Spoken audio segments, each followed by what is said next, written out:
And there you see on the left-hand side is the team of Walker, Donegan, and Edgar. And on the right-hand side, Liam Bollard, Ian Bosley, and Marquise Johnson. Marquise Johnson, Mono Black Aggro, Edgar, Magalhaes, Bant, Golos. And have I set us up for the entirely wrong match? No, there we go. The arrow has moved. Noah Walker versus Liam Bollard is where we're going to start. And it's Teamer Delver versus Jeskai Mentor. So you mentioned Noah updating this list. Mm-hmm. What I love is that Noah, he never seems in love with the particular 75. He's always shifting. He's water, right? He adapts to the situation. The format's always just churning on. Yep. There's always just little evolutions in the format, and he always seems to be right at the front of that. He's never too far ahead. We see people who try to innovate too much. They go a little too far. Yep. To me, Noah Walker's the player that's always just right at the front. I think that's a great assessment. I'm always impressed by Noah's list. And let's talk about the move that Noah's making this week. Stifle, back in the main deck. 4 copies of Stifle. This is a card whose prominence in Legacy comes and goes. Yep. But right now, Noah looking for a little bit of aggression out of his Delver deck, wants to constrict his opponent's mana. And I also think you have to be cognizant of Cyrus just winning a Legacy Open with Storm. Mm-hmm. Excuse me, what was the Legacy event he just took down? The Legacy GP. GP. Thank you, Craig. Yes. Vegas, is that right? That is correct. I don't know. Is it? This is getting embarrassing here. Well, okay, it's a GP with Storm. some GP. We're almost sure of it. Listen, I started today by telling people not to listen to the talking heads on the monitor in front of them, and we have done a good job emphasizing that thus far, as we get almost everything wrong. So I gave good advice. All right. Circling back. Right. Noah Walker. Mm-hmm. So the last time we saw him playing Legacy, obviously he was still playing Teamer Delver. He had 3 Ren and 6 in his deck. And Correct. at that event, I talked to him, and he said, I think the number's just supposed to be 4. The card's that important. It's that much of a problem for a lot of the field. We come to this event a month later. He's playing 2 Ren and 6. He actually went down in numbers. He's moved the Stifles into the deck, and he's playing Hooting Mandrills. It's a big change. I mean, you have basically redefined your game plan. Previously, you were looking to go long with Ren and 6. Now you're looking for that sheer aggression. And I believe he had more True Name Nemesis in his deck when he had the Ren and 6, more Ren and 6, which makes sense because you're going to make more land drops. Of course. And when you have Stifle in your deck, you want Hooting Mandrills to only come down for 1 or 2 mana so that you still have that extra mana up to play the Stifle in that mid-game if you need to. I think that's exactly right. Noah, of course, knows all of this. Like I said, Delver Master. And has built his deck to account for all of these things. So yeah, it's a tight little package that he's put together that makes sense together. Let's talk about the other side. Let's talk about Jeskai Mentor a little bit. This is kind of a new kid on the block for Legacy. We talked about this maybe supplanting the typical Miracles list we used to see in the past. This looks very stock. This is the Jeskai list we've been seeing. 3 Monastery Mentors, 2 Magmatic Sinkholes as the red cards in the main deck. Answer to Planeswalkers. It all makes sense to me. Yeah, only 3 Arcum's Astrolabe. Sometimes we see 4. I feel like the opportunity cost on that card is so low. Right. That 4 often makes sense, but there's so many powerful things that go on in Legacy that often it's hard to find a spot for one more card that you want in your deck. I think that's exactly right. Well, things off to a bit of a slow start here. Both players just looking to make some land drops. First play is going to come from Liam Bollard, and it's going to be Brainstorm.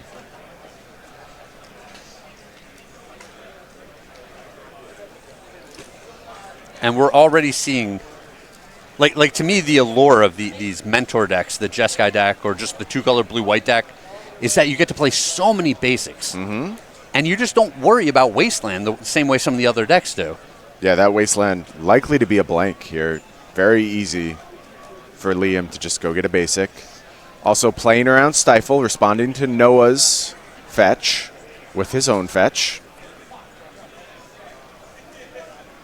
Yeah, there's just a lot of these little interactions in Legacy that if you're not familiar with the format, you know, you think people are just cracking fetch lands to get lands, but there's a lot of gameplay here, a lot of decisions being made.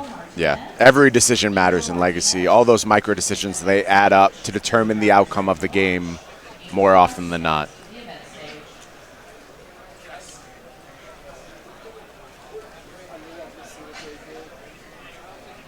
A hearty shuffle given there by Liam Bollard.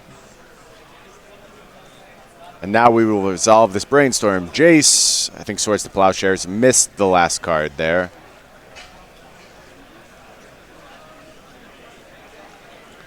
And this Jeskai Mentor deck is a little more threat dense than some of the other control decks that we see. He's got 3 Monastery Mentor, 3 Snapcaster Mage, 2 Jace, 2 Narset, 2 Teferi, which those other Planeswalkers aren't quite threats. They don't win the game for you. Narset is close to a threat in Legacy, given how many brainstorms are around. Yeah, it is a problem card that people have to just use a bunch of resources to deal with. And you see Liam has found Monastery Mentor, the namesake cards of the deck. Noah just going to take a draw. Pass back. Slow start for Noah here, not ideal. I think as the game goes on, Jeskai generally works itself into a better position. More large threats in the Jeskai deck. Yeah, and just having more lands as resources is going to allow him to make more plays than his opponent.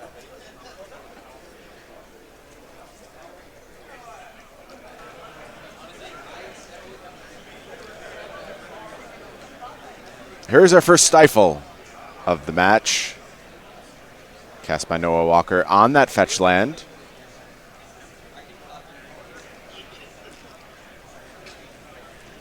Liam says, no problem, I got another one. Gonna crack Prismatic Vista. Go get a snow-covered plains. Yeah, and that Stifle effectively acting as a wasteland there. But I like Liam not fighting over it. He's already seen Noah miss some land drops. It seems like Liam has a couple more lands in his hand, a couple of cantrips, so he'll be able to keep making his land drops if he wants to. Yeah, you see another basic island right there in hand. And it's just time for Monastery Mentor. I don't like walking into the Daze there. Noah has it. Going to deploy Daze. If I'm on Liam's side, you can easily pass the turn there, make another land drop on your next turn, and just play around Daze potentially for the rest of the game. Yeah, there's a lot of value in just invalidating that card. I mean, I'm assuming the decision on Liam's part was to set up another play on this turn. So let's see what Liam does here. If he's able to leverage that to, say, a Jace, it looks really smart. But instead, okay, here's 4 mana. Here's a Jace. We're going to try it again. And it's going to get dazed again. See, and this is exactly what I was saying. If he took a turn off and we were deploying Mentor this turn, potentially he can do the same thing next turn and play the Jace with 1-up. And all of these dazes have to turn into potentially Force of Will fodder. Right. Or, Noah has to use multiple dazes to deal with each one of the threats. Right. Yeah, I think I agree with you here, Craig. It's just like, if Noah doesn't get value out of those cards, how does he possibly win this game? And not only that, it's now turned on these Hooting Mandrills, giving Noah a threat. Still a lot of gas in Liam's hand here. See Jace. Now, I'm going to take the other side this time. If I jam on turn 3 and I jam on turn 4, you got to jam on turn 5. You better believe I'm going to jam on turn 5 when I draw another Jace. You have committed to this style of play at this point. And your opponent's already used up 2 of the dazes in his deck. The likelihood has gone way down that he has another one. I agree with you, Craig. Liam does not. Time for Ponder.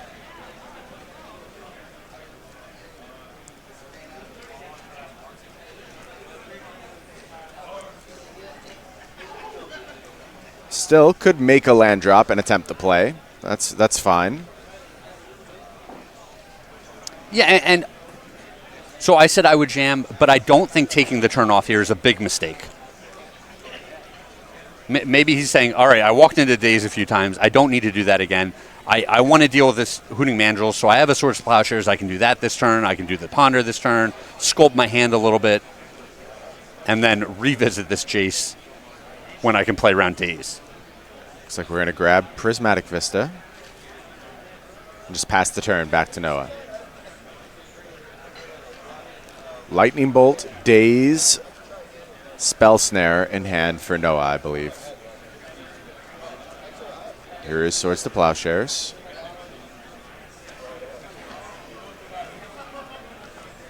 Noah says that's fine.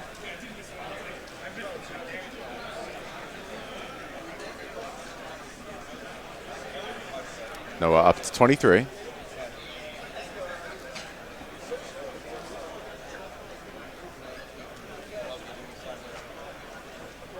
Here's a Tarmogoyf from Noah. Nice follow-up threat. That is going to resolve, and the turn heads back to Liam Bollard. Now with the capacity to deploy Jace, safe from Daze, if he chooses. Do have our first result. Ian Bosley up a game against Dylan Donegan. Amulet Titan versus Urza outcome. Craig, I am happy to report Amulet Titan's back, baby. It really is. This seems to be, as this event has shaped up, a kind of a classic matchup where these two decks go back and forth. They're both just super powerful, and they've both gotten a little more explosive with the new set. Mm-hmm. Many Amulet Titan players packing 4 copies of Once Upon a Time. I'm right there with you. Smart decision. Amulet often has had 4 flex slots, really. I think those flex slots are filled. Once Upon a Time did the job. Liam going to deploy Arkham's Astrolabe and just pass the turn back to Noah. So we went hyper-aggressive early. We're hyper-conservative now. Yeah, and I don't mind him taking the controlling route where he's saying, maybe I want to play around Daze, I want to play around Spell Pierce. I haven't been under a lot of pressure, so I can take that time to do it. Mm-hmm. And has a nice use of his mana on this turn with Snapcaster Mage. Noah, though, ready with Spell Snare. Perfect answer for that Snapcaster Mage. Does Bollard want to brainstorm? So the Snapcaster Mage on the opponent's turn, I think a lot of Legacy players fall into this, where you just feel like you should always cast your spells on the opponent's turn. Mm-hmm. I think 100% of the time he's going to be making this play where he Snapcasters, he tries to path the Goyf. There's no reason to pass the turn, give your opponent another draw step, and access to all of their mana. I think Bollard should have done this on his own turn. Mm-hmm. And if Noah wanted to fight over this card, he would have had to crack his fetch land, which is another resource that he loses as the game moves on. These are the decision points, like I said, that are absolutely crucial in Legacy and will ultimately determine the winner of this game. They're so little, right? These are very small decisions. Does Noah have a fetch land or not? It doesn't seem like a big deal. So look at this. Noah's going to go ahead and respond to that brainstorm with Wasteland, forcing Liam Bollard to crack that Prismatic Vista in response if he wants to get a land with it. Noah, though, responding to that crack with his own crack, goes and gets a Volcanic Island. Are we looking at a Stifle as well? Looks like a Stifle. No, it's Spell Pierce on the Brainstorm. Okay. Very nice sequencing from Noah. That fetch is now going to resolve. And look how many resources Noah squeezed out of Liam there. Yeah, he really did. We know Liam's hand is still pretty stacked. Mm-hmm. But it is impressive just seeing Noah navigate the game in a way where these cards that could potentially just be dead for the rest of the game end up getting a lot of value. Right.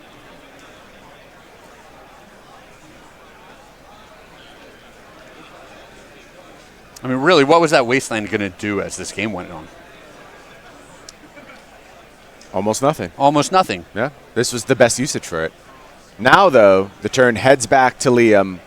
6 mana available, Jace in hand. You have to think this is the spot. The unfortunate thing is he'll have to minus right away.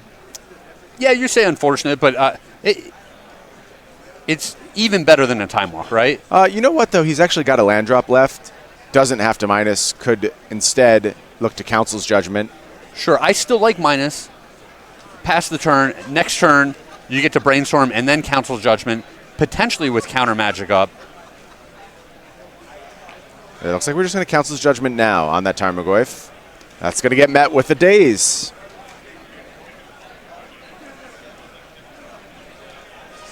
That means we have to minus now. Tarmogoyf returns to hand. Back to Noah's turn. Lightning bolts for the Jace. Noah has played this game so well. Really has.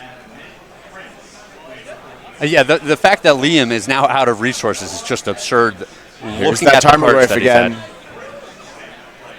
You are seeing a masterclass on Legacy right now. Here's a good refill for Liam. It is Snapcaster Mage. And this is an interesting line for him where he says, do I want to go after a Ponder here, or do I just want to go after the Swords to Plowshares? Big decision for Liam. Just going to pass the turn back. Going to take the hit from this Tarmogoyf, looks like.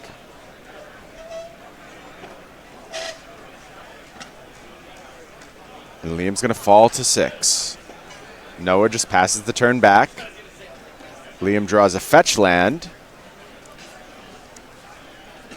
All right, now we can brainstorm off of it if we want to. It's interesting. I'm a little surprised that he didn't make a decision last turn on what he wanted to do with it. He's just going to pass the turn again here. Here is Snapcaster Mage.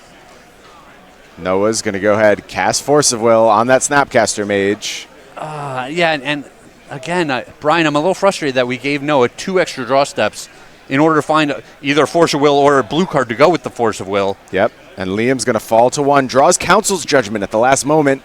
Going to go ahead and try and resolve that. Noah's got another Force of Will, and that means Noah Walker wins Game 1 against Liam Bollard.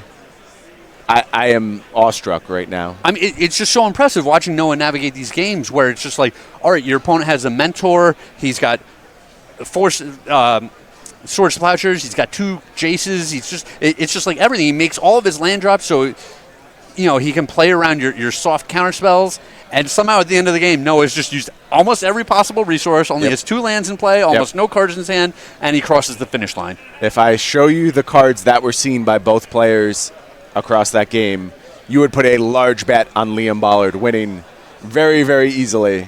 Well, and that's why we play the games, right? That's why we say Noah is one of the best in the business when he sits down in the Legacy seat. Absolutely right. Why don't we head over to our sideboards now, see how these decks are improving in our post-board games. We're going to start over on Noah's side. There you see 2 Blood Moon, 2 Pyroblast, 2 Palace Jailer, 2 Rest in Peace, 2 Terminus, 1 Deafening Silence, 1 Wear, 1 Grafdigger's Cage, and finally 1 Hydroblast. Okay, that's got to be Liam's sideboard. Yes. These are switched. Yeah, we have them reversed. No big deal, but just I want to clarify, that's Liam's sideboard that we're looking at on the left side of the screen. You are correct. All right, so tell us what Liam's going to do. Taking a look at these sideboards, it's a little difficult. A lot of these cards are quite good in certain spots in the matchup. I really like having a card like Blood Moon, which can just lock out the opponent. Like, once that's on the board, Noah can only cast Lightning Bolts for the rest of the game, right? Like that's so powerful of an effect to have. Some people like Rest in Peace in this matchup. It negates Wrenn and 6. You don't have to worry about that card the same amount. It's going to make Tarmogoyf tiny. It's going to make it so that they can't cast Hooting Mandrills. The problem with these enchantments, though, is that they don't help you when you're already behind. If you're already losing on the board and you're drawing Blood Moon and you're drawing Rest in Peace, you're still in a difficult situation there. So we'll see if he wants those enchantments. Terminus is a powerful effect is when your opponent's path to victory is attacking you with creatures. I can see those coming in. And like the Pyroblast, it's another card where if you're staring down a Hooting Mandrills or a Tarmogoyf, this card is just not very good, but there's times when you're fighting a counter war or you just want to stop a brainstorm, and it's the best possible thing. High variance cards sitting there in Liam's sideboard. Why don't we head over to Noah's side now, where we are looking at 1 Grafdigger's Cage, 1 Sylvan Library, 1 Ancient Grudge, 1 Dismember, 1 Force of Negation, 2 Pyroblast, 1 Red Elemental Blast, 1 Return to Nature, 1 Submerge, 2 Surgical Extraction, a Vapor Snag, a Ren and 6 now hanging out on the sideboard, and finally 1 Caracas. So I wouldn't make a whole bunch of changes if I'm Noah. I think these type of matchups are what his deck is already tuned for. I like the Red Elemental Blast a lot. I like the Sylvan Library some as a way to use his life total as a resource to generate more cards. But beyond that, I don't know if you want this other Force of Negation. So many of the fights happen on Noah's turn, right? And Force of Negation isn't good in those situations. So Red Elemental Blast, Pyroblast, Sylvan Library. We'll see if Noah wants to make some bigger changes beyond that. It's interesting to note these decks no longer playing a copy of Crop Rotation. The Caracas stayed. Well, just a little interesting point. I really liked Caracas with Crop Rotation, less high on it without the card. But let's not forget, this is a blue deck in Legacy. You see a lot of your deck in a given game. If that card's important, you just might be able to go find it. And when it's not, you can shuffle away with Brainstorm or just not draw it with a Ponder. Mm-hmm. Sounds good to me. Well, Craig, we've reached one of my favorite points in the broadcast now. Lunch? Well, I said one of my favorite points. That's the second one of my favorite points. Okay. This is the point where we look at our creature collection, Craig. Oh, I actually like the creature collection. And we try to understand it. This one, though, makes perfect sense to me, and it is dope. Bark Shadows, the creature collection in October. You see our little pug vampire there. If you want to get your hands on these tokens and sleeves, you're going to head to Star City Games Game Night. Go.starcitygames.com/game night to get your hands on Bark Shadows. That is a rotund little dog there. It is. He's adorable. His 3-piece suit. How ridiculous. Love it. Of course, a play on Dark Shadows, popular vampire television show? Oh, jeez. Question mark? Don't go to pop culture with me. You know that's not one of my strong suits. Question mark? I think that's right. I'm pretty confident in that. I think it was also a movie starring Johnny Depp. Right? Maybe? You just told me you like Johnny Depp before we sat down. We were talking. Oh, well, you at least mentioned Johnny Depp to me, so you got me thinking about it. Yeah, I mean, I am the world's biggest Johnny Depp fan. Most medium Johnny Depp fan. Okay. It's an impressive title to hold.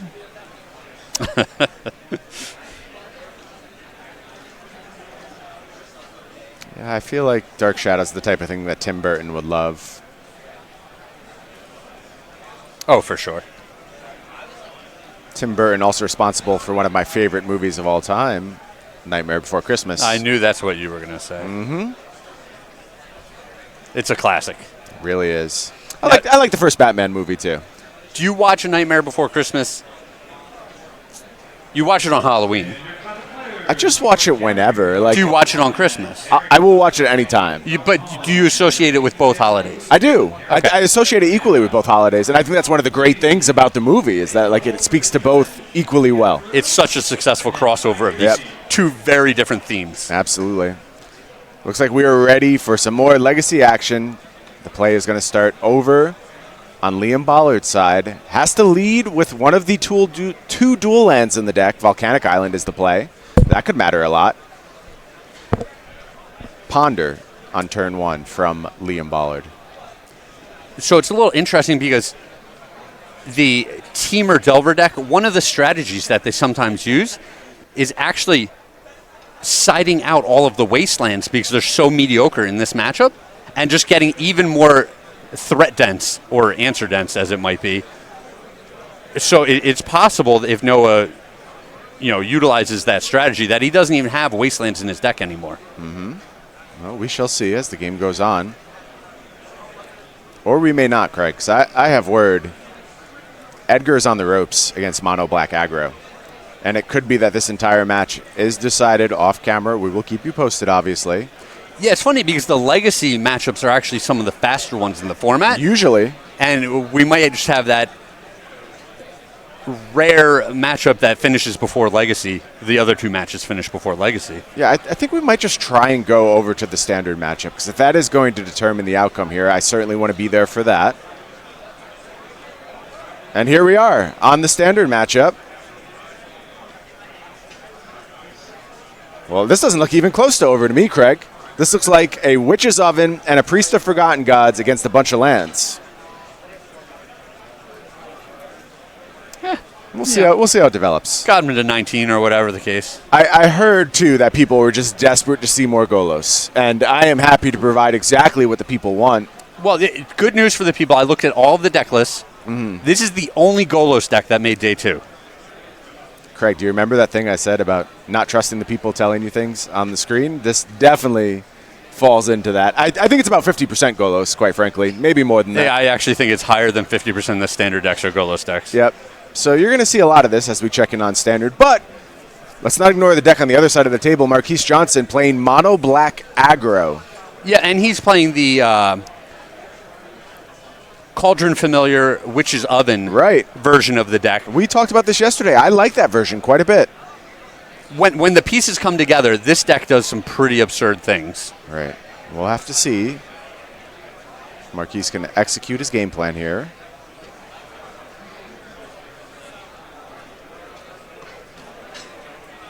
Does have Spawn of Mayhem on the battlefield as Edgar just ramps. Yeah, some of these mythics from the older sets were pushed out by the big card pool in our last standard format. Right. They were really powerful cards, but they just weren't quite there to compete with the huge card pool that we had been working with previously. The strategies were just too good. But now that we've got a smaller standard, we're seeing some of these other mythic rares see a lot of play. Yeah, Spawn of Mayhem in particular seems like one of the best aggro creatures in the format. Yeah, 3-mana 4/4 flyer that has the potential to get bigger and plinks away at the opponent's life total. Powerful effect. Here's another powerful effect. It's a Yara, first of Loch Thwain. We saw this card do work yesterday. Love it. Yeah, this is a powerful, powerful magic card. That ping, whenever a creature, including the Yara, enters the battlefield, it adds up quickly. Especially when you get Witch's Oven going in conjunction with Cauldron Familiar. You just machine gun your opponents out from nowhere. Yeah, and Edgar's in the spot where, he's looking at a lot of pressure. He really needs to Wrath of God his opponent here. Mm-hmm. But Johnson's still going to get a lot of value where he sacrifices a creature to Yara once it's active. Well, here's the Realm Cloak Giant, so we're going to beat that. Okay. But we are going to get a Priest of Forgotten Gods activation. That means Magalhaes gets another card. Edgar takes a little damage. There's going to be some mana floating. I doubt we'll find a use for that. Witch's Oven going to make a food. But for having a board of all creatures and facing down a Wrath, that's a lot of value to get back. I agree. That's definitely one of the points of appeal for this mono black deck. Another huge point of appeal for Castle Loch Thwain. You get to be aggressive and have a card advantage engine. Pretty sweet deal for an aggressive deck. Yeah, and it doesn't cost you anything. Nope. Here's another Yara. Edgar's going to fall to 10. Edgar did not make a land drop on that turn. Draws again, and I think missed land again. Does have Golos in hand, I believe. Also has Hydroid Krasis. So Edgar's starting to get to the point where he's got a lot of resources. Mm-hmm. Needs to figure out how to prioritize them now. Here's a random look back at the Legacy match. Why not? There's some creatures over on Noah's side. I think this is to let us know that eventually Noah's maybe going to win that match. I kind of suspected that anyway. Here is Golos from Edgar. That's going to grab Field of the Dead. Put a zombie onto the battlefield, meaning Edgar can make some blocks. But the turn is going to pass back to Magalhaes Johnson. And like I said, if he just finds Cauldron Familiar, he's going to have access to so much damage so quickly. It's just a little machine gun where you're drawing extra cards, you're dealing damage, you're gaining life. And it costs you so little to do it. I can confirm Noah Walker has won the Legacy match, and that means this is going to be the determinative match. The winner here will decide what team moves to very prime position. Here's a great, great follow-up from Magalhaes Johnson. It's a Midnight Reaper protecting all of his creatures. Johnson just going to pass the turn back to Edgar. Edgar feeling a lot of pressure right now. Has a big Hydroid Krasis rolled up, has Prison Realm. Plenty of options here. Has another Golos, I believe, as well. Is going to deploy that. That's the starting point. Second Field of the Dead. Yeah, and I kind of like the chump block last turn where he's not going to get any value, but he's starting to really churn, right? Like he's starting to get lands into play, he's starting to produce zombies, and he's saying, I'm just going to do everything I can to keep my life total high. That makes sense. Here's Devout Decree on Yara. Johnson able to respond with Witch's Oven, though. Pretty big. Ensures he gets to draw a card from the Midnight Reaper, puts more food onto the battlefield. Witch's Oven, subtly powerful in these decks. Yeah, and the food is even effective when you don't have the Cauldron Familiar, because you're taking damage from your Castle Lochthwain, you're taking damage from your Hero's Downfalls. Help me out here, Brian. Murderous Rider. Thank you. The Rider, the Midnight Reaper, like all of these cards deal you damage along the way. Yeah, you don't mind having a little bit of life gain rolled up. Here is another Murderous Rider. That's going to answer that Golos. Makes sense. You don't want that card popping off.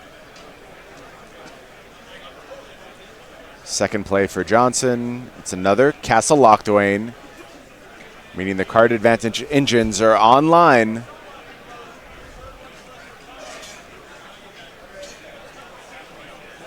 Got to start forcing some damage through, because pretty soon Edgar's going to scale out of control. You're going to see Hydroid Krasis get real big. More zombies than you could possibly answer. Yeah, I don't like trading my only creature that is also my card advantage engine with a zombie there. I agree. So Johnson just going to pass the turn back to Edgar.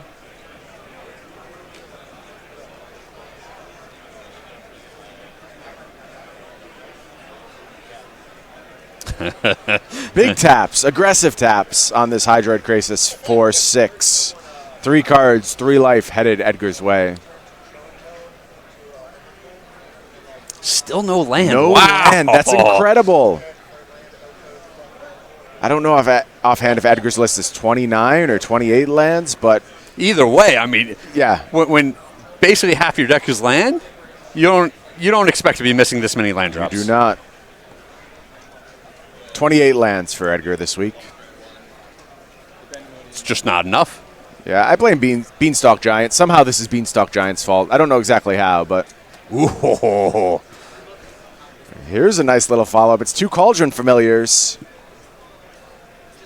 They're going to get to draining Edgar. And Johnson with those castles ready to refill. Is going to go ahead and activate one now. Yep, I like this.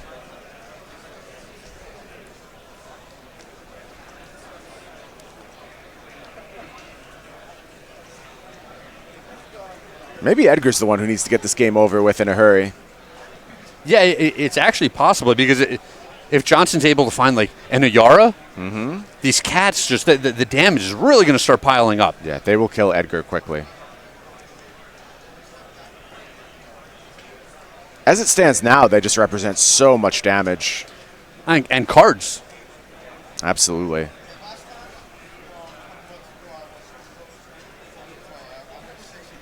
Yeah, when the engines of this deck come together, it really does impressive stuff.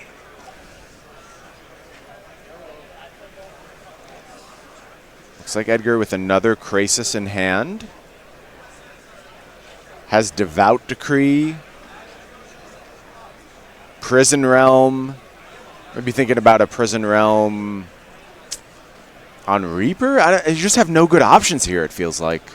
Yeah, I do want to get this Reaper off the board before Magalhaes is able to draw too many cards with these cats and the Witch's Oven. Right. I think you could just see Edgar's frustration right now. He's just like, none of these plays really seem all that promising. Well, the big thing to me is that he's just missing land drops. Really, if he was just like, hey, I get to make 2 zombies a turn, right? At least he gets a clock on the board where he can finish this game out.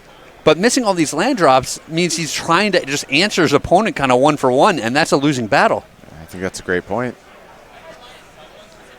Well, here is a Prison Realm attempted on this Midnight Reaper. Edgar kind of trying to bait out Witch's Oven activation here so you can permanently answer a Cauldron Familiar. Let's see if Johnson takes the bait here. Is going to go ahead and activate that Witch's Oven. Third piece of food onto the battlefield. Draw a card, lose a life.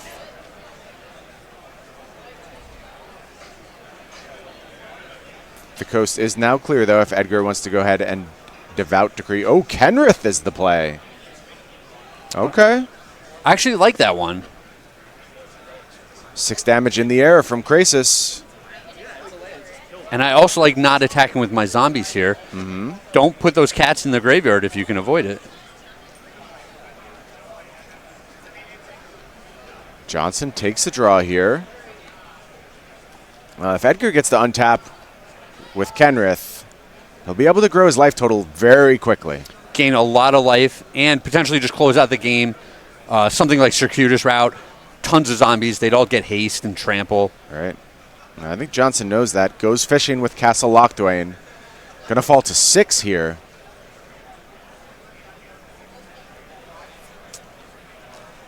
Well, I see an adventure in hand.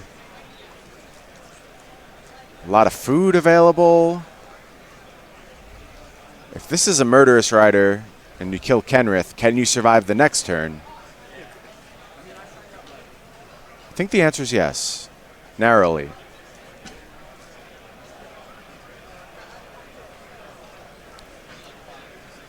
And the 2 Cauldron Familiar both going to be blocked here. I think Johnson is completely fine with that.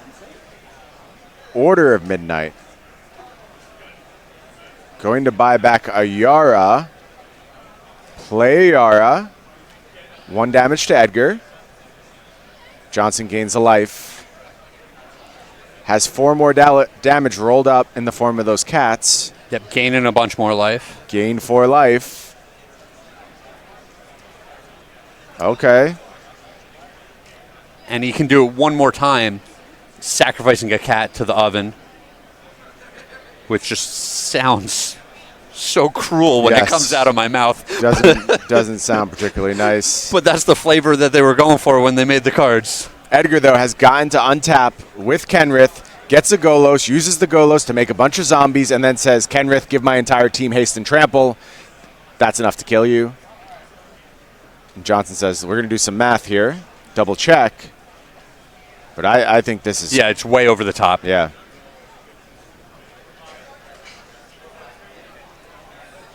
And it kind of shows you why these decks have the 1 of or 2 of Kenrith in them. Certainly showing its power here.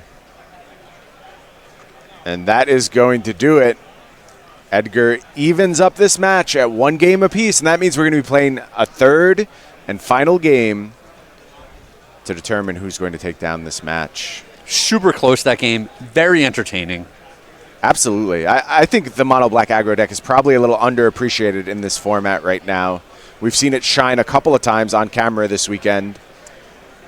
Yeah, I mean, there we saw the Golos deck miss some land drops in some unlikely spots where it generally would not miss land drops. Right. And that was big in the matchup, but the Bant Golos deck was still able to pull it out just on the backs of just way more powerful cards. Golos just trying to survive long enough to get those powerful cards online. Just want to talk briefly about Sideboard. We won't do the full dive here, but if you're over on Magalhaes Johnson's side, I think you're really interested in your drill bits. It's nice that they're able to take away a Realm Cloak Giant where Duress is not, but you're still bringing in Duress. I think that's a powerful option here. Spawn of Mayhem we saw in that match. I'm assuming that's to avoid the zombie blockers. Oh, yeah. Makes a lot of sense to me. Those cards all seem promising. Meanwhile, over on Edgar's side, what are you looking to do here? I think it's mostly about Devout Decree, which Edgar has 3 copies of. You could also get a Time Wipe. All sounds good. Yeah, all of these effects that kind of just deal with what the opponent's doing. We saw the Prison Realm was in there. It's nice because it exiles the creature. It doesn't actually kill it, so you don't get some of the triggers off of creatures when you Prison Realm the opponent. Right. A card like Veil of Summer is interesting. It's very tempting when the opponent's playing a mono black deck, but I think ultimately that's not a card that you want in your deck waiting for the right situation to come up where it's good. Right. Yeah, I think proactivity is just king in Standard right now, and trying to be reactive is often problematic, costs you points elsewhere that you don't necessarily see right away, but I really like keeping a proactive stance in so many matchups. I wonder if Edgar has to give consideration to an answer for Witch's Oven. It's mostly just like Assassin's Trophy, which doubles as another removal spell. Worth considering. Witch's Oven is a tough card to deal with. It generates so much value over the course of a game. But with 4 copies in Marquise's deck, I think it's just like he's going to get it eventually. You can't really deny him access to that engine. Well, we saw the Oven that game. There was more food on the board than got used when the game ended. That is true. So it's possible you say he needs to have the Oven and the Cauldron Familiar in order for it to be a problem. Mm-hmm. And even then, he needs to combo it with one of the other creatures, one of the rares, a Yara or the Midnight Reaper, in order for it to really generate a lot of value. And I think if you're on Edgar's side of the board, you say, I'm going to be able to mitigate the game in a way where not all of this stuff comes together for more than a turn, so I'm not going to worry about the Oven. Okay. I like that approach. That makes a bunch of sense to me. I think this is a matchup we're going to have to continue to hash out and understand as time goes on. It will likely be a pillar of Standard. If you want to hash out and understand all the matchups of Standard, no better place to do it than, of course, Versus Live, which I would generally send you to an ad for, but it looks like we have Magic. Bang. So No, real quick, Versus Live. Versus Live. Go watch Versus Live. Now we're going to watch Magic instead. Players chomping at the bit. Couldn't wait to go ahead and deploy their spells. Growth Spiral for Edgar. The ramping has started. Oh, yeah. On Johnson's side, a slower start, but we saw this before, Craig, and we bemoaned a slower start from the mono black deck. The raw aggression, though, isn't really what this deck is about. It needs to put together some engines. Well, in one of the previous matches, we saw it against a blue, black, white control deck, right? Right, Esper Hero. Yeah, and we thought it was better if he got on the board kind of aggressive, but the black deck was able to just generate so much card advantage. I think in this matchup, it's not the same thing. I think the Golos deck is so much bigger in the late game that you need to be pressuring their life total right away. Right. Okay. Well, let's see how this plays out. Edgar going to go ahead and cast a Beanstalk Giant, looking real nice here, able to put in an untapped land, allow a Growth Spiral, and now Edgar already 6 lands on the battlefield. Golos rolled up, too. Yeah, he's doing everything here, right? Yep. Feel of the Dead in hand, too. Edgar's going to make a lot of zombies real quick. A big turn, though, from Johnson. Midnight Reaper attack into Spawn of Mayhem. Witch's Oven, backing all that up. But here's Golos grabbing Field of the Dead. Like I said, second Field of the Dead in hand for Edgar. 3 zombies all day. Arboreal Grazer. Do we have access to our Golos mana? We do. So could be looking at a Golos activation next turn if Johnson doesn't have an answer.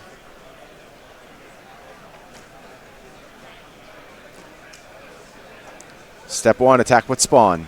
It's a little funny that he didn't deploy the Grazer there. I think he's saying, potentially I get a Crassus and I draw multiple lands. I want to make multiple land drops in the turn. Generally, you're incentivized to hold your Grazers in this spot. But on the flip side, if all you're doing is trying to keep your life total high, the Grazer has reach.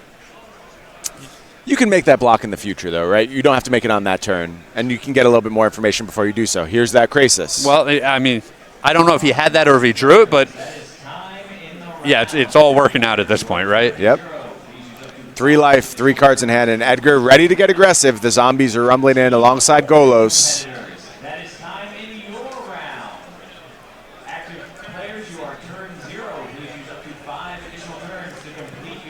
What a world when the grindy inevitability deck can still kill you on like turn 6 with just a horde of zombies.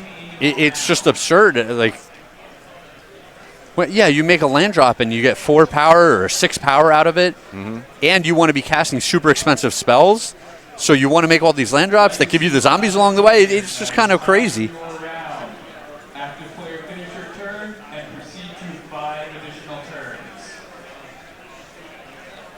So now Johnson very clearly on the back foot. Yeah, and he's in this awkward spot where he doesn't have a lot going on with his Witch's Oven, so he's thinking about cashing in one of his creatures right here because he needs more cards to answer some of these other things happening on the other side of the board. But then he loses Like that 3-drop was the first thing he played this game. Right. Losing it as a resource just feels so painful. Well, look, it's not going to accomplish anything on this battlefield. It's certainly not pushing any damage through. If you're Johnson, you need to think about what a game you win looks like. It's not about how good are my cards. It's about what possible combination of things happening can get me back into the mix here. Yeah, I agree with you 100% there. The point I'm making is if this is the hand we kept, maybe that was the decision. Yeah, where our 3-drop is a card that like we're gonna have to be sacrificing later for almost negligible value. Right. Yeah, maybe we needed a different hand, or maybe the strategy just isn't where we want to be in the metagame. Or maybe we should have played Golos is the answer. That's yes. No. You got. Don't want me to encourage that kind of thing. Yeah, I was about to say, maybe Golos is the best deck. No one should be playing it. Okay. Nobody play the best deck. We can all just have this truce, right? Where everyone agrees that we just won't play Golos. Sure. That'll definitely work out. Nobody will violate that truce. What are you saying? You're not a man of honor? I'm a very honorable person, Craig. I don't have the same faith in my fellow competitors to leave an edge sitting out there. Here's a Legion's End from Johnson. That's going to go ahead and answer Krasis. We see a hand pretty loaded with gas, though. Growth Spiral, Arboreal Grazer, land, Once Upon a Time. It's funny to call a hand that's like a land, an 0-3, and an instant that can play another land, like loaded. I know, but that's the thing, is that Field of the Dead makes all of your cards loaded. Like, everything you can do is unbeatable at this point. It is loaded. Once Upon a Time, going to find a huge threat, I'm sure. And we had to use the Legion's End. Maybe he has another one, but nope. We had to use the Legion's End on the flyer instead of the army of zombies. Yeah. Well, Spawn of Mayhem going to fly over, do a bit of damage. Edgar takes a draw.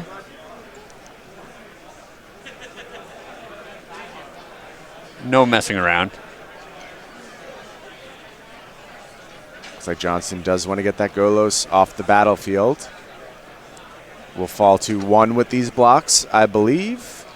Edgar thinking about whether he wants to activate, possibly.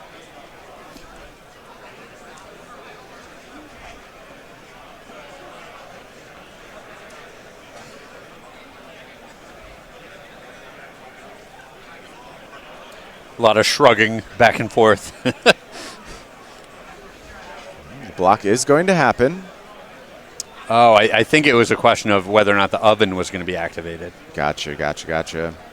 Here's another he drew for it. 6. That one's extra awkward. When you Legion's End, yep, they don't have it. Decent draw. Here's a Boreal Grazer. Going to put 2 lands onto the battlefield. Gain some life. 4 more zombies. What a disaster. Johnson's going to take a draw here, but he drew with the air of a defeated person.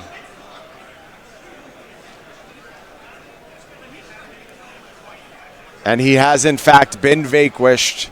And that is going to do it. The team of Walker, Donegan, Magalhaes moving on to 10-1 right now. Golos looking as ridiculous as always down in our feature match area this round. And Craig, it's starting to feel like every time I see a non-Golos deck in the feature